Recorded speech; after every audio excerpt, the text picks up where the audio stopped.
When I learned about this math ratio, it changed my life.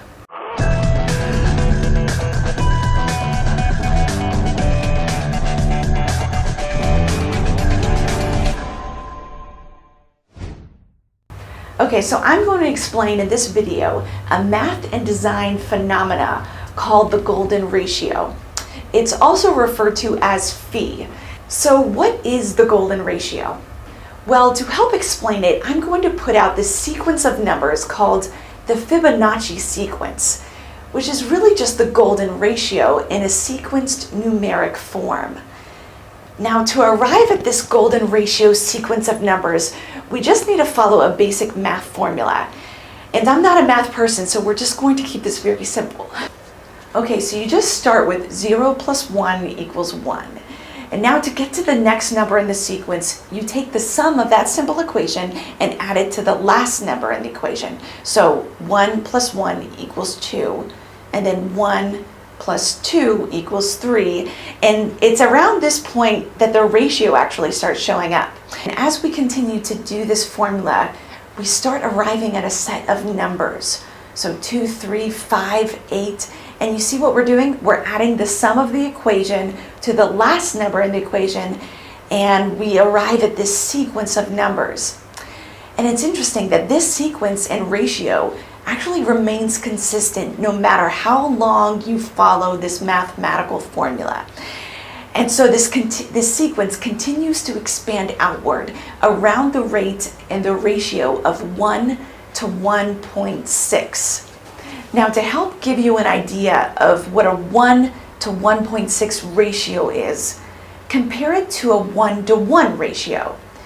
So to make a 1 to 1.6 ratio, you just envision a little more than half of the initial line added to the line of the other side. All right, so this ratio of 1 to 1.6, and this is the ratio that's called the golden ratio, a 1 to 1.6 ratio.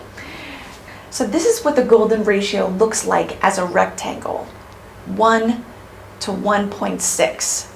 And if we were to start making incremental golden ratio points within that, we can get an idea of what a spiral looks like when it expands outward at the same measured sequence. Now, this is all well and good, but what does that have to do with everyday life? Well, a lot actually. And that's because when we look to nature, we see that so many things flourish when they go to the golden ratio design and when they follow this sequence. Growing and expanding to the rate of the golden ratio spiral allows the maximum amount of rain to be directed down to the roots of many plants.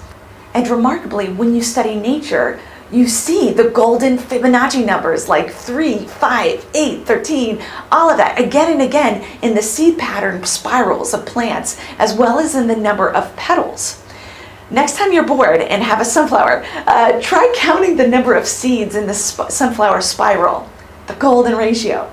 Or maybe try something else with a spiral like a pine cone or pineapple. So we could spend all day counting the seeds of flowers and plants and fruit. I mean, you get the idea. But we don't just see this golden ratio sequence on a small scale. This ratio is the mathematical sequence in the spirals of our storms, tornadoes, hurricanes. These all spin in this golden sequence, 1 to 1.6. Even the waves can be measured using this ratio. But it doesn't stop there. Modern technology continues to be mystified by the far-reaching scope of the golden ratio, from the alignment of the planets to the spirals of our Milky Way galaxy, as well as the spirals of other ratios in planets. Now let's take this closer to home. I want you to hold out your arm and look at the distance between your shoulder and your elbow, and then from your elbow to your fingertips. Notice how your elbow, from your shoulder to your elbow is 1, and then from your elbow to your fingertips is 1.6. Pretty crazy, huh? But it doesn't stop there. Now take that further. The distance from your fingertips to your wrist is 1, and from your wrist to your elbow is 1.6. Keep it going. From the furthest tip of your finger to the bottom of your fingers is 1, and from the bottom of your fingers to your wrist is 1.6. Now check out the spacing of your knuckles, 1 to 1.6. Are you getting freaked out yet? Think about this. The head to your belly button, 1, and then belly button to your feet, 1.6. From your toes to your knees, and from your knees to your hips, golden ratio. Ever wonder why your 2 front teeth are so much bigger? Golden ratio. The pupils of your eyes, I mean, you name it, your whole body is the symphony of the golden ratio. In fact, as you are listening to this video, the sound waves are passing through your ear in a perfect golden spiral. Scientists have discovered that the golden ratio pattern is necessary for the human brain, the neural system, our sense organs, and our lung system. The golden ratio sequence is even in the helix of our DNA, and it forms the very rhythm of our heartbeat pattern. This is pretty amazing if you ask me. The universe is an incredible place. And to think that these beautiful intricacies of the world all hang on a stacked razor's edge with the incomprehensible fine-tuning of all these precise constants and quantities which allow the universe to begin to exist. I mean, it's unfathomable. No wonder we are naturally bent to worship a higher creative power. I mean, we are fearfully and wonderfully made, and we live in a universe that is designed and hardwired to be life permitting. I mean, speaking of which, I think it's interesting that the golden ratio also comes up in the ancient biblical text. Scholars have noted that when you consider design measurements of things like Noah's Ark and the Ark of the Covenant, the golden ratio is an exact match to the measurements. Pretty interesting. Okay, so we've seen how the golden ratio is embedded into our life and even into our own heartbeat. So naturally, it's going to affect our aesthetics and the arts. It is believed that the Greeks used the golden ratio to achieve ideal acoustics, and many instruments are actually designed with the ratio. When you look at the amount of black keys and white keys on a piano, it should be no surprise that you see the golden ratio, and that's because the musical scales and notes align with the Fibonacci sequence. So scientists, mathematicians, and artisans have been aware of the golden ratio and have been incorporating it into their architectural and artistic designs throughout history. For some reason, designs tend to look better when composed and designed with the golden ratio.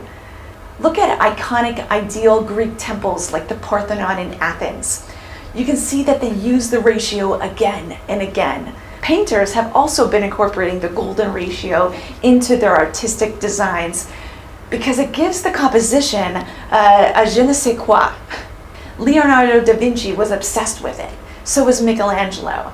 Even in the 20th century, you see ratios being used in painting, whether it be in the dimensions of the canvas or the placement of the focal point. And by the way, the golden ratio is one of the reasons artists don't like to line everything up in the center. But you don't have to go to Greece or to the Louvre to appreciate the golden ratio in human design. I mean, just look around your house or go to the grocery store. The golden ratio is used in product design, logos, and in branding all the time. It's a ratio that, for some reason, is pleasing on the eye, and it can be a great template for solving multiple design problems. I remember when I first started learning about the golden ratio, I began to see it everywhere. And it's really remarkable with how it comes up in nature and in the design world, and how artists can greatly improve their designs by using its sequence. So now that you know about this mysterious sequence that pops up again and again, now go out, and I want to challenge you to go and look and find places where you see this ratio. You don't necessarily have to take around a measuring stick, but take pictures and notice where you see this ratio come up in design and in nature, and I think you will be surprised. And perhaps even this newfound awareness, it might even change your life.